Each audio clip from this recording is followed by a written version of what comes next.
Здравствуйте, ребята! Я приготовила для вас интересный урок. Надеюсь, вы готовы. Давайте приступим. Информатика 7 класс. Тема урока – сложные поисковые запросы. Сегодня на уроке мы научимся осуществлять поиск информации в сети интернет. Познакомимся с правилами составления сложных поисковых запросов. Рассмотрим способы поиска информации в сети интернет и принципы работы поисковых систем. Прежде чем начать изучение нового материала, я предлагаю вам угадать 4 опорных понятия, которые мы будем использовать сегодня на уроке. Ребята, внимательно посмотрите на экран. На экране мы видим 4 изображения. Все они объединены одним общим названием. С правой стороны имеются буквы подсказки. Попробуйте угадать это слово.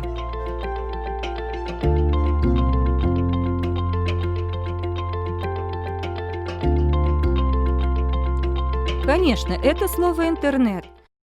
Интернет – это сеть, связывающая компьютеры по всему миру для обмена информацией. Ребята, внимательно посмотрите на экран. Мы видим 5 значков. У всех этих значков есть одно общее название. Какое? Угадайте это слово.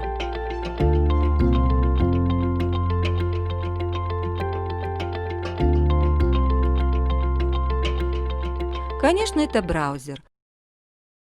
Браузер или веб-обозреватель – это прикладное программное обеспечение для просмотра страниц, содержания веб-документов, компьютерных файлов и их каталогов, управления веб-приложениями, а также для решения других задач.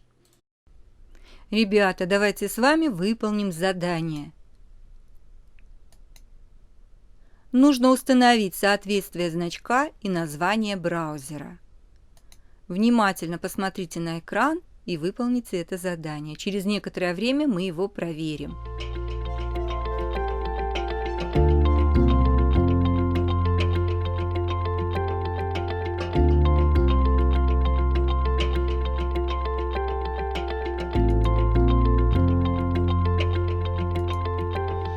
Ребята, если вы установили такие же соответствия, как на экране, то вы молодец.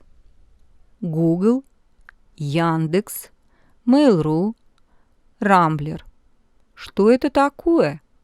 Все это поисковые системы. Поисковая система – это компьютерная система, предназначенная для поиска информации.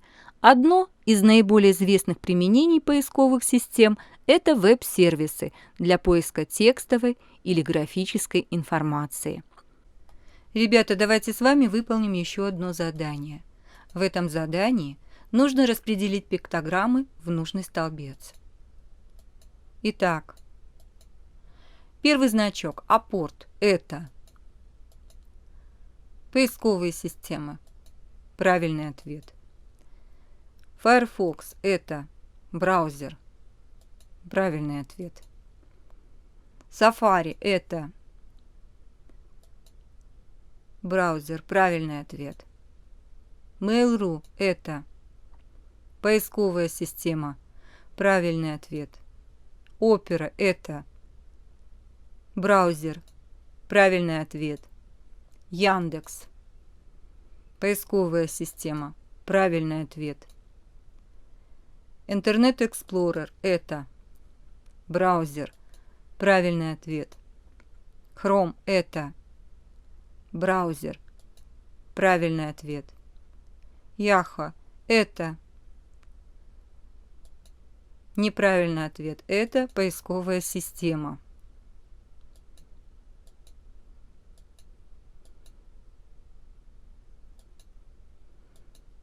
Рамблер – это поисковая система. Правильный ответ. Яндекс браузер – это браузер. Правильный ответ. Ребята, если вы также распределили значки браузеров и поисковых систем, то ты молодец, ты нашел правильное решение. Теперь, ребятки, мы должны с вами вспомнить, что такое спроза. Спроза – это… Позвольте, ребята, я такого слова не знаю. Это буквы решили над нами пошутить. Оказывается, это слово «запрос».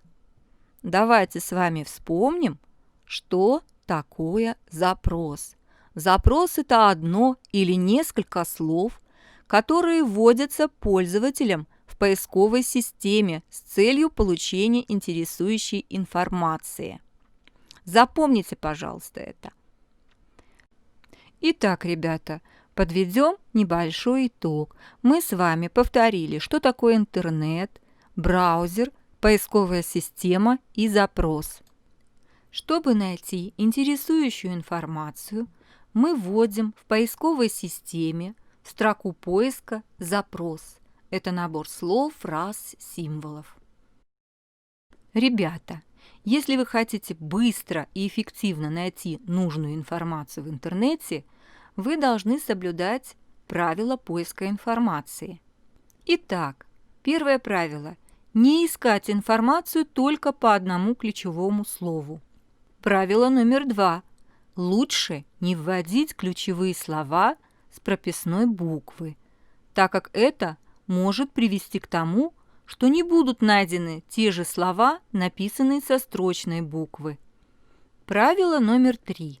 Если в итоге поиска вы не получили никаких результатов, проверьте, нет ли в ключевых словах орфографических ошибок. В большинстве поисковых систем есть несколько основных типов поиска. Первый – поиск по нескольким словам. Второй – поиск по фразе. Третье – поиск по веб-адресу. Далее мы подробно рассмотрим каждый тип поиска информации. Ребята, давайте сейчас с вами посмотрим, как происходит поиск по нескольким словам. Допустим, я хочу найти информацию «Горы и Кыргызстан» по этим двум словам. Посмотрите, сколько ссылок нам выложил Google сервис по нашим двум словам «Горы» и «Кыргызстан». Под строкой поиска находятся разделы «Все», мы сейчас находимся в этом разделе, «Картинки». То есть, если я нажму на этот раздел, у меня появятся все картинки по нашему запросу. Мы можем любую из них выбрать. Допустим, нам нужно ее вставить будет в реферат. Далее. Карты. В этом разделе у нас появляются карты. Допустим, вот такую карту мы видим на экране.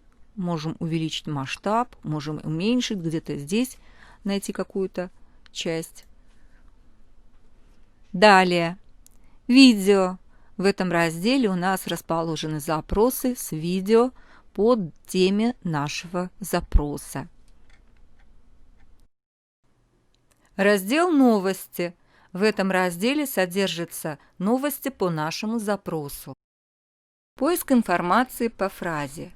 Чтобы найти информацию в интернете, нам необходимо фразу искомую, допустим, «белеет парус одинокий», в строке поиска ввести в кавычках. После того, как мы ввели запрос, Google нам выдает список сайтов, где содержится информация нашего запроса. В данном случае вот все эти ссылочки, обратите внимание, содержат точный текст нашего запроса. Поиск информации по веб-адресу. Допустим, нам дали задание найти учебник 7 класса по кыргызскому языку на сайте LibKG. Для этого в строке адреса мы должны ввести адрес сайта и указать информацию, которую мы должны найти. В данном случае сайт lib.kg, затем мы ставим двоеточие и указываем информацию, которую мы ищем на данном сайте. Самая первая ссылка, по ней переходим на сайт LibKG. Все, мы нашли учебник по кыргызскому языку, указав его адрес и ту информацию, которую ищем. При наличии микрофона современные поисковые системы позволяют осуществлять голосовые запросы. Для этого нужно нажать на значок «Микрофон» в строке поиска. Белеет парус одинокий. Манас. Также поисковые системы позволяют нам выполнить поиск по изображению. Для этого достаточно перетащить изображение в строку поиска раздела картинок. Количество найденных сайтов может быть очень большим, и просмотреть их все не представляется возможным. Результативность поиска в значительной степени зависит от умения пользователя корректно сформулировать поисковый запрос. Однако есть хитрости поиска в Яндекс и Google. Сейчас мы с вами разберемся. Для создания поисковых запросов мы можем использовать следующие операторы. Оператор кавычки используется для поиска фразы, звездочка используется для замены любого количества слов. Оператор плюс используется для включения в запрос слова, перед которым он стоит. При поиске информации с определенным цифровым диапазоном используется оператор две точки. Также в поисковых запросах можно использовать логические операции. Логическое «и» – обозначение знак амперсанд. Запрос ведется по всем словам.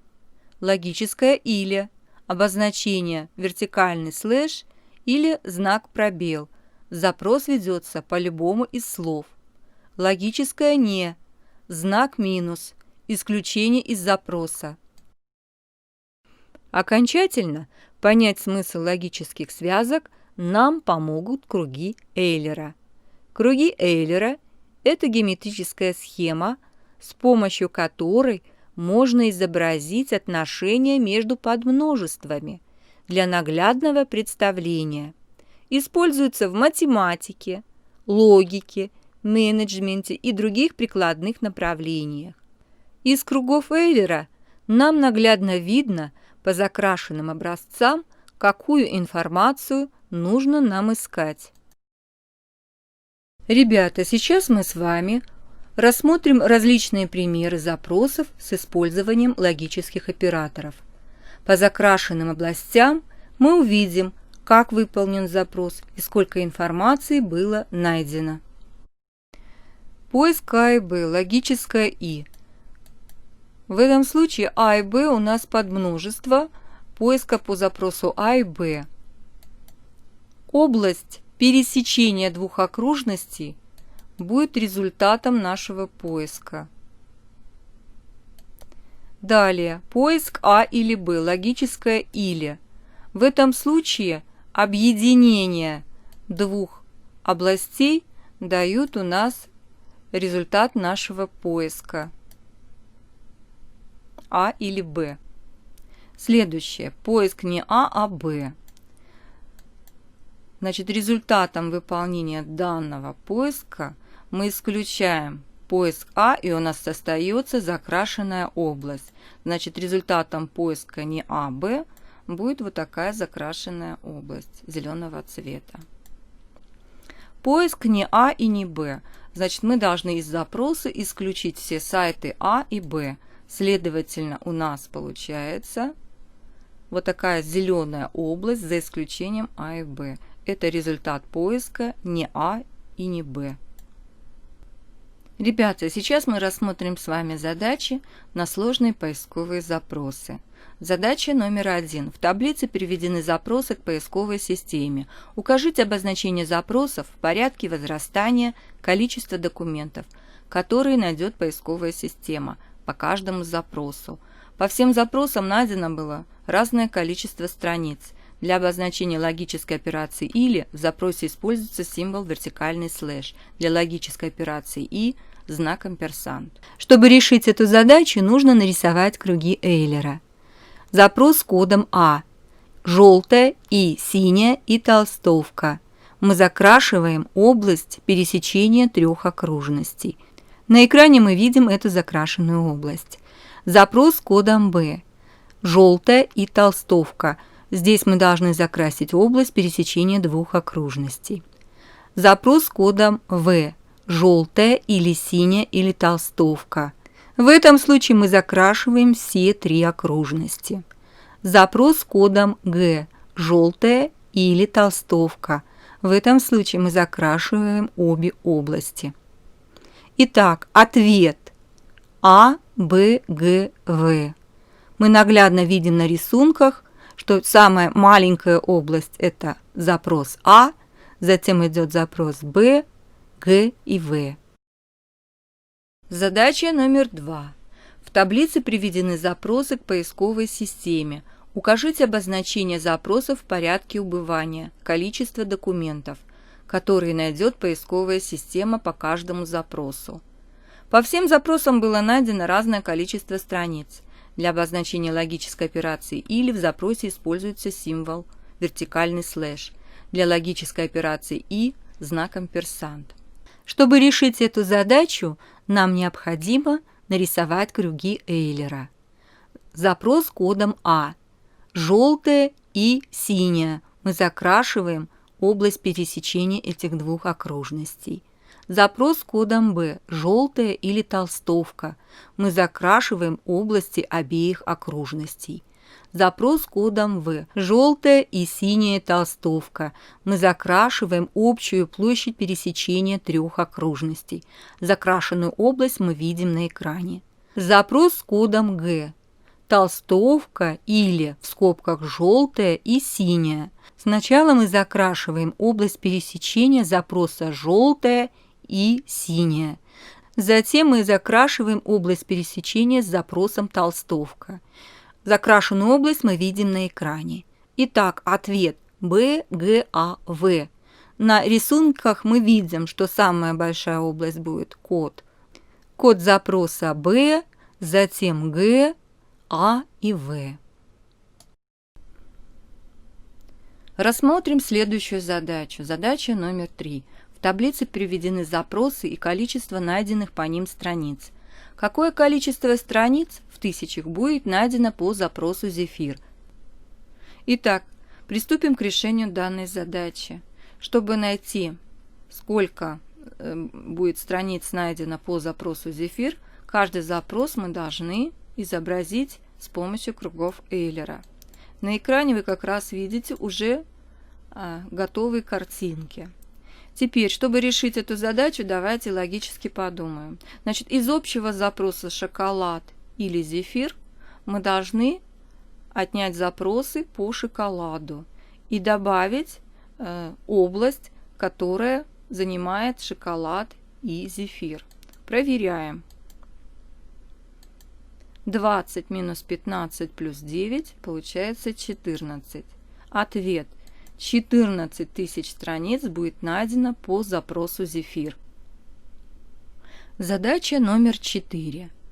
В таблице приведены запросы и количество страниц, которые нашел поисковый сервер по этим запросам в некотором сегменте интернета.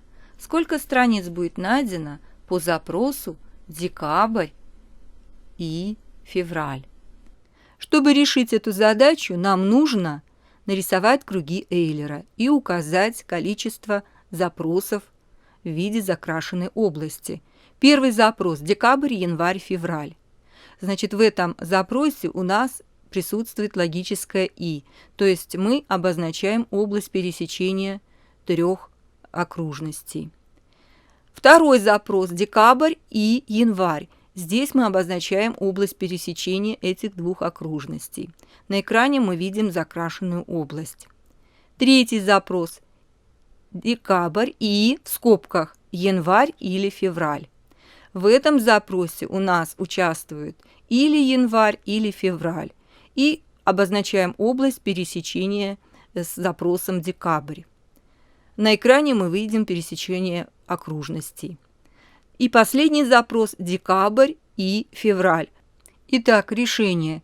Из третьего запроса 635 мы должны отнять значение, которое получается в запросе номер 2, 225, и добавляем количество запросов, получившихся в первом запросе. Решение: 635 минус 225 плюс 113 получается 523. Ответ: 523 тысяч страниц будет найдено по запросу декабрь и февраль. Ребята, давайте обобщим, что мы узнали. Давайте вспомним. Логическое «или» изображается в виде вертикального слэша или пробела. Это запрос по любому из слов. Логическое «и» знак амперсанд. Запрос по всем словам в запросе. Логическое «не» знак минус. Исключение из запроса. Кавычки используются для поиска полной фразы. Звездочка заменяет собой любое количество слов. Плюс включить запрос в слово, перед которым он стоит. Двоеточие при поиске информации по определенным цифровым диапазонам. Сегодня на уроке мы узнали, как можно осуществлять поиск информации в сети интернет. Познакомились с правилами составления сложных поисковых запросов. Рассмотрели способы поиска информации в сети интернет и принципы работы поисковых систем. Наш урок подошел к концу. Я желаю вам успехов и хорошего настроения. До новых встреч!